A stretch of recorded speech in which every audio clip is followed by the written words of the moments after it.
Pra, ju po thoni që kemi qytete si jashtë qendrës së Tiranës që janë pothuajse të boshatisura, ndërkohë që në Tiranë qerat rriten, shfrytëzohet çdo centimetër, jo metër katror, e ndërtohet më shumë. Kjo duhet marrë fund.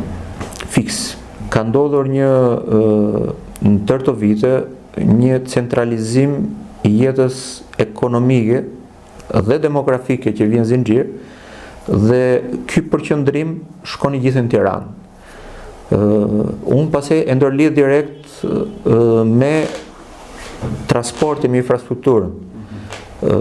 Nuk ka sens që nga një qytet si Tirana për të vajtur në Kavaj apo në Fier, ti s'mund të marrësh një mjet transporti komod, siç mund të jetë treni, që s'po flas për tren me shpejtësi të lartë, po tren modest, dhe ti të spostohesh për një orë, gjysmë ore, një orë apo një orë gjysmë, dhe të vesh ta zhvillosh ditën tënde të punës.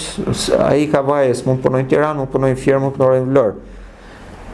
Dhe në qoftë se ky komoditet në lëvizje do ishte, nuk do kishte këtë disnivel pronat në Tiranë me pronat për shembull në Fier. Pse? Sepse një qytetar i Fierit nuk ka pse të detyrohet kur çon fëmijët në universitet të marrë dhe pronë aty ose të shojnë me qera, ose në qoftë se do detyrohet për arsye pune, të detyrohet dhe të marrë dhe pronë atje, ndërkohë mund të spostohet. Jo se kjo nuk ndodh, por kjo sot nuk është efektive për problemet e transportit. Dhe kjo ka ardhur me dashje. Dhe atëherë, në qoftë se ne ndalojmë këtë frenezi të çmendur që ndodh, dhe fillojmë i japim frymarrje gjithë territorit të Shqipërisë. I japim qendrave, pra bëjmë një zhvillim me disa qendra, jo vetëm me Tiranën. Atëherë do t'i japësh Vlorës, do t'i japësh Fierit, do t'i japësh Beratit, do t'i japësh Shkodrës, qyteteve, ti do t'i japësh më tepër rëndësi dhe do t'i mundësosh injektimin e ekonomisë atyre dhe nëpërmjet politikave që nxisin pikërisht këtë jetesën e ato qytete.